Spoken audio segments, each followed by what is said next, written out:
Hello everyone and welcome back to the channel and to a mock spread of my Alien Superstar kit. This is the first time I'm showing it in video, so I'm going to take some time to show you guys the kit, talk through it a little. I'll show you guys some of the things that come in the bundle. I have the sticker pack with me. I have an example of the pin.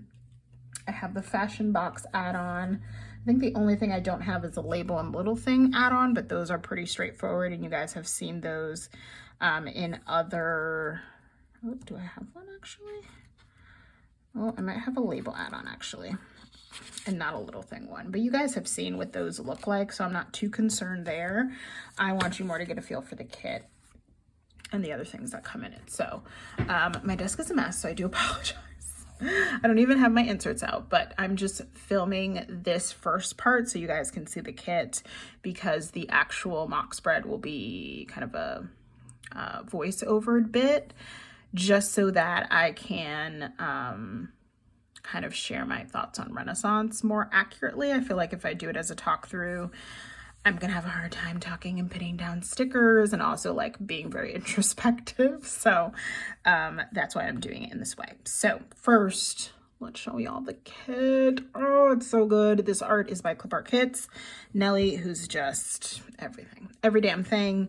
And this art is every damn thing. I'm so obsessed with it. There's so many elements of this album, this tour that I wanted to bring in. I brought in as much as I could without creating like 3 full sheets of full boxes, because, you know, funds and time, and who has time for all that.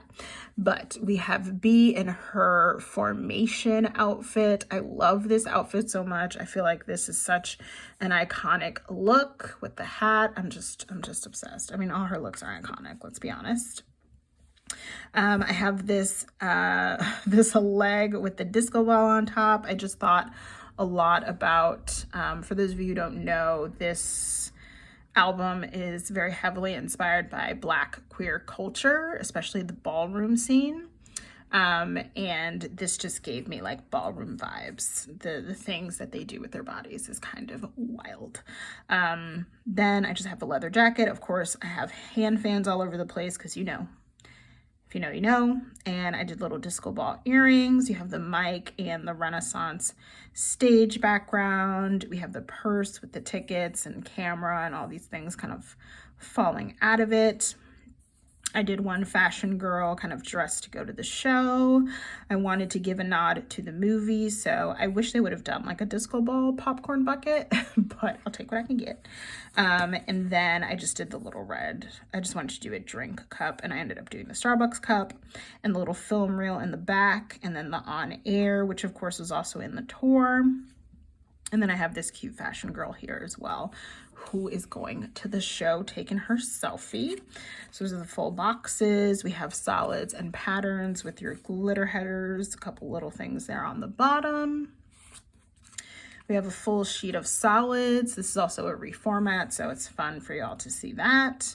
Full sheet of solids, a full sheet of patterns, which we love. Then we have some extra boxes here. This is my favorite scene of the 2 scenes.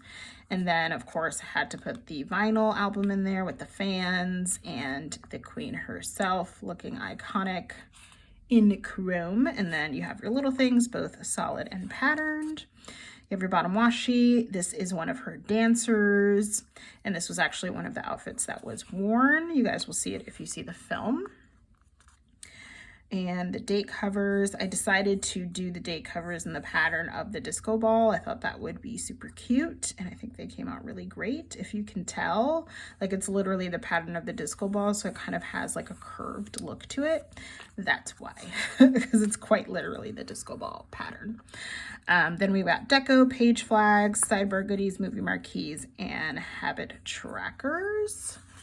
This is in matte, but I do offer matte and glossy, just so y'all know, and I offer a mini kit version and an ultimate kit. This one you're looking at is the ultimate kit. The mini kit is 6 pages, if I'm not mistaken. I'm pretty sure it's 6 pages. So you've got your square boxes here, some scallop labels, some like third boxes, and some more of the bigger little things. So that is the kit. That's the full like ultimate size kit. If you get the bundle, which we still have a few available, not many, but we still have a few available. So if you want the bundle, get your hands on it. It comes with a sticker pack. So you will get these stickers, and they are all, I'm trying to be careful because this is one that I'm gonna sell. It's not one for me, probably anyway. This one is in glossy, but you get basically elements of the kit, right? So things you see in the kit are the things you'd see otherwise. You have B, you've got the dancer, the jacket,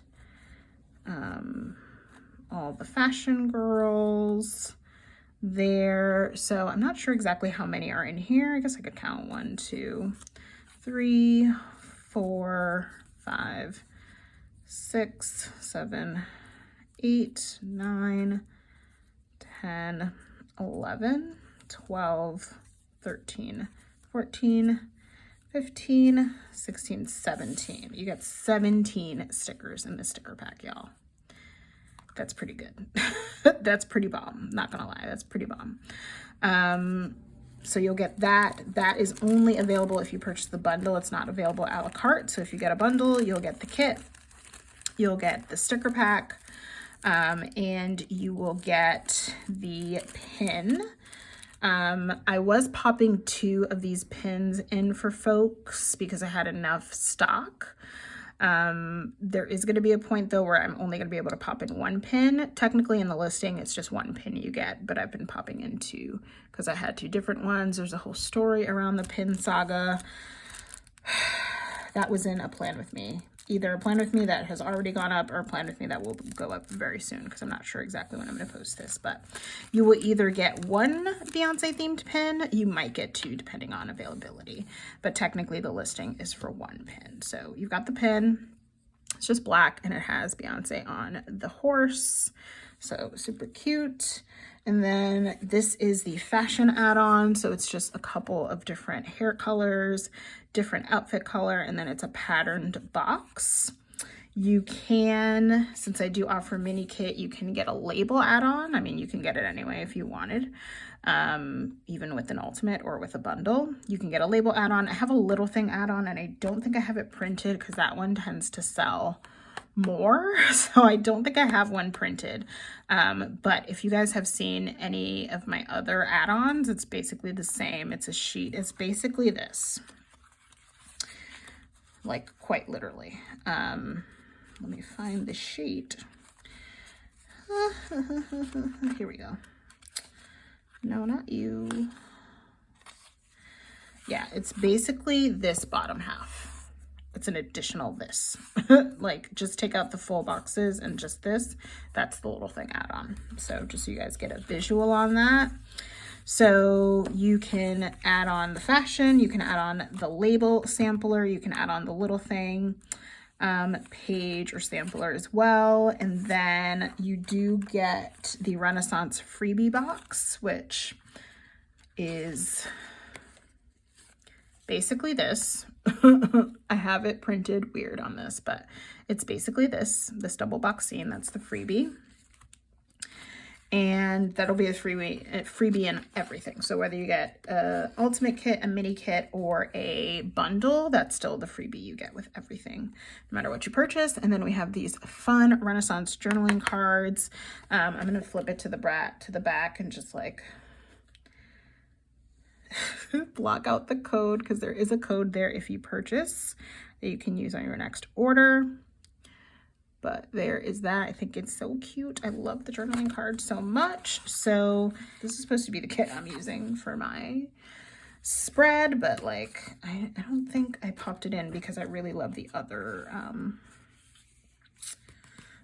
double box scene better, honestly. So yeah, so that's the kit. I'm gonna go ahead and pull out my pages and we'll get into this mock spread.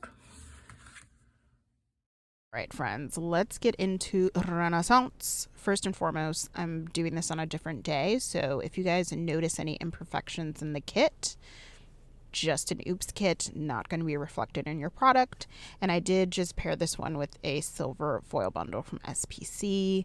There are some fun Renaissance themed foil bundles out there, one from Plan With Me Stickers, and there's some Renaissance themed underlays from Kristen's Planner that you guys can check out. I have ordered both, and both are on their way to me, or else I would have used them to showcase them on this mock spread as well, but they're not here yet. So, but I hope you guys enjoy. Let's get into my thoughts on Renaissance. So we went to see it twice. I think suffice to say, I loved it because why wouldn't I? It's Beyonce, Noel's female pop vocalist. So I loved it. I do wish that there were more. Well, I should preface this by saying this is coming from the perspective of someone who saw it live, and I think your experience with it might be different if you didn't see it live.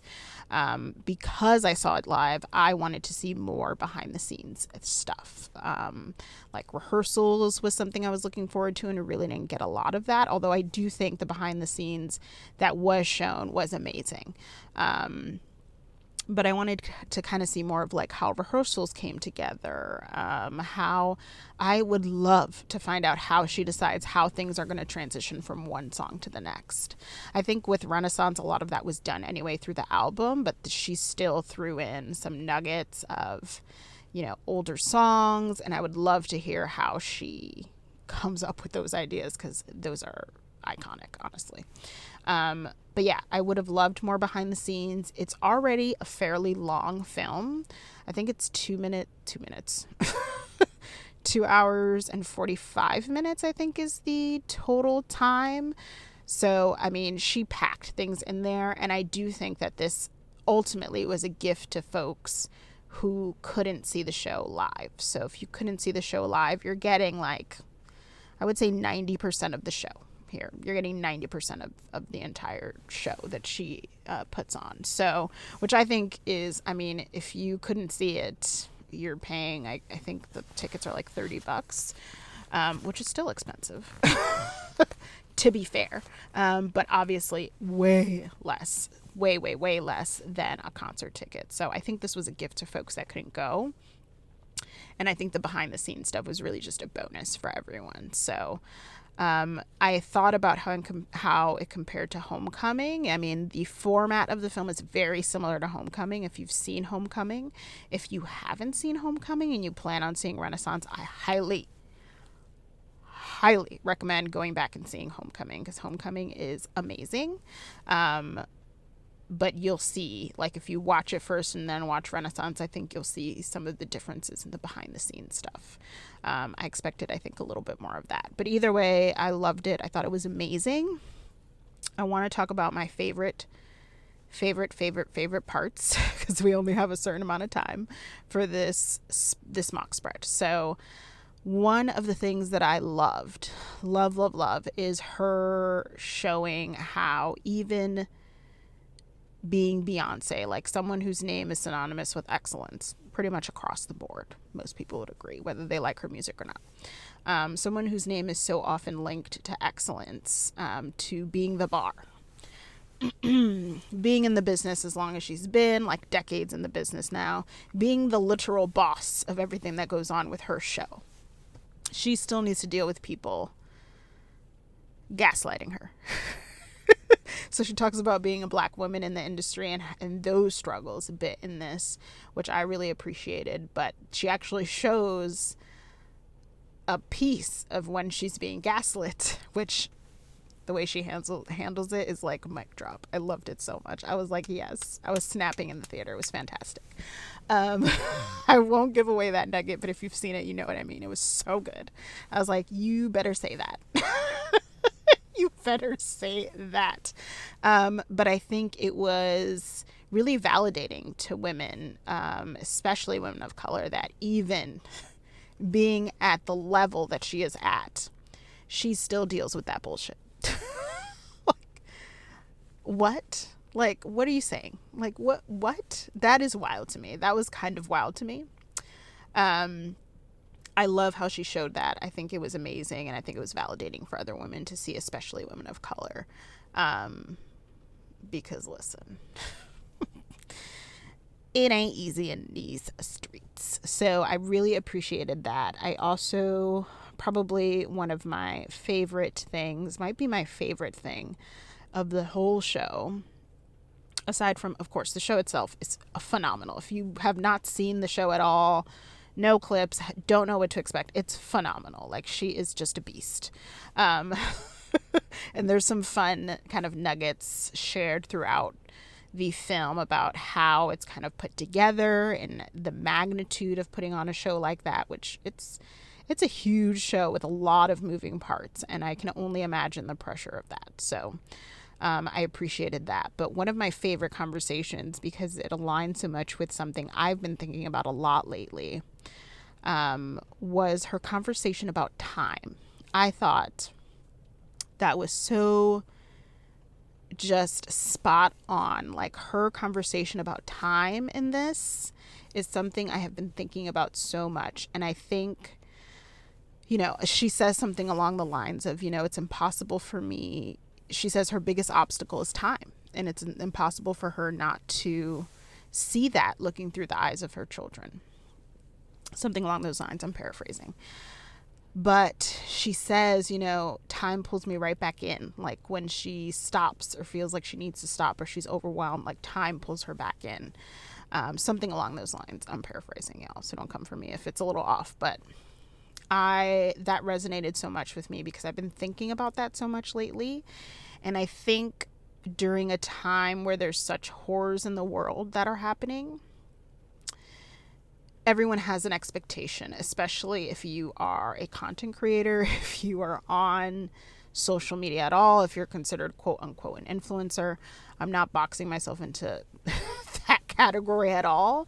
This is kind of a general statement, but there is this expectation that you need to say and do and act a certain way in relation to some of the horrors happening in the world, whether or not it's your area of expertise, whether or not, it doesn't matter what type of content you create, like, you need to speak on X, Y, and Z. And I'm just using this as an example because it's the one that I thought of first, but there's so many examples. And I think that people forget that time pulls you back, right? Like, you aren't really allowed to sit in pain. You're not allowed to grieve a lot of times, right? There's a clock, quite literally, on the amount of time you can be off from work to grieve a person. There's a clock on that, as if grief has some kind of clock. Like, that is insane to me. So this is why, time pulls you back. And I don't necessarily fault, there being a time limit, because you have a job and the work needs to get done, right? Whatever. But, like, to put a time limit on some of these things is crazy, but you almost have to. Like, when I think about the amount of things that happen in the world and in my life that can consume me if I let it, I just wouldn't get out of bed. I would be in a corner rocking back and forth all the time, because this is the world we live in. It's kind of awful. I don't know how to sugarcoat that. It's kind of terrible, to be honest. But time always brings you back in. So as much as you want to, and this is not a justification of, what people should and should not do. I'm not even having that conversation. This is just kind of a general statement about how time pulls you back in. Like, you're expected to clock into to work the next day. You're expected, the kids, if you have them, need to be at school the next day, or they have this, or they have that, or you have this or that. There are people that rely on you. There's responsibilities that you have that don't allow you to sit in discomfort. They don't allow you to sit in pain. They don't allow you to sit, period, half the time. For many of us, I feel like there's not enough hours in the day, and I'm sure many of you feel the same way, where it feels like there's just not enough hours in the day. And so her conversation about time, from someone who one would think, well, I know that she has a village around her, right? A village that some of us probably do not have, right? The resources and the village that she has around her is probably massive, so that she can do the things that she does. But even with someone who has that amount of support, that amount of privilege, that amount of wealth, that amount of reach, probably, right, of resources, still can sit back and say, time is my biggest obstacle. Like, I love that. I love that. Like, that's amazing to me. And I think, you know, one of the other things about her that I love, there's so many things I love, is she somehow seems to be grounded. And then you ask yourself, how is that possible? Like, when you are that level of rich, when I'm sure not many people say no to you, where you have access and that type of reach and that type of privilege, like, how does one then stay grounded? Like, grounded enough. And I mean, she's incredibly private. Like, we only know what she shows us and what's in her art. But even what's in her art, sometimes I'm like, how? What? How do you even know about this? Sometimes she'll be talking about things and I'm like, aren't you in a castle somewhere high in the sky, living your bougie life, living your billionaire life? How do you know about this? So I love it. But I really loved her discussion on time. I think it was my favorite part. I loved how she highlighted the Black queer community, especially the ballroom culture. And I know that this was all heavily inspired by her uncle who passed away, which I thought the conversation that she had about her uncle and that her mom then had about her uncle was absolutely beautiful. How he used fashion to protect himself from hate, quite literally. I thought that was amazing, but I like that she didn't just use an album to highlight ballroom culture and then said, okay, well, I did it, I sold, it's great, I'm done. Like, she made a conscious effort, right? She's intentional at the end of the day. She's intentional, and she was intentional about making them the star of these shows. Like, if you watch the tour, they're everywhere. They're on the stage, they are highlighted in multiple different ways. And I loved that you saw that when they talked to the dancers and talked to the people, you know, behind the show. And it was really beautiful to see that, how much she really put them at the forefront of things. I think she did that so beautifully, as she always does. She just always does. So that was amazing to me. There were Latinos in that mix as well, which was so moving for me. And you just leave feeling inspired at the end of the day. Like, that's what she does. You just leave feeling like, damn, what did I do today? And like, maybe what I'm doing is good, but how can I make it great? So I do think that you leave feeling inspired to do whatever it is that you've been wanting to do, which is just always what she does. I also loved the segment with Blue. You know, there's a conversation about her seeing online comments that of course were negative, because online is online. And like, this is an 11-year-old, like, people are wild to me. I just can't. And this poor baby, like, it is not her fault that her parents are who her parents are. And the amount of hate that she gets is kind of insane to me. Like, even since she was a toddler, like, y'all really ain't got no lives, but it's fine. She's like riding a yacht and you're like on a bike, but it's cool. It's cool. It's great. But I love that conversation too. I think that conversation was actually so important for any young girls that were at the film, that watched the film. I think any young girls that went to the show and saw her dance, like, I feel like Blue had her own, she had her own hive. They actually are, I think they have a name. What is it? Ivy League? Ivy League. She has a squad. Blue is iconic. But I love that conversation, and you can see the growth. I mean, if you've watched any of the previous shows, the show you went to, shows before, shows after, and you watch Blue dance, like, it's clear the growth is amazing. The confidence in herself is amazing. And I think that was a really beautiful thing to see. And in this baby, for other babies, right? Other young girls or young boys, to see that you don't need to, you know, what people say doesn't need to dictate your life. So I'm sure there's more things that I missed, but those are my thoughts. Here I am flipping through what's left. I hope you guys enjoyed the spread and the conversation. Let me know what you thought down below, and I'll see y'all real soon. Bye.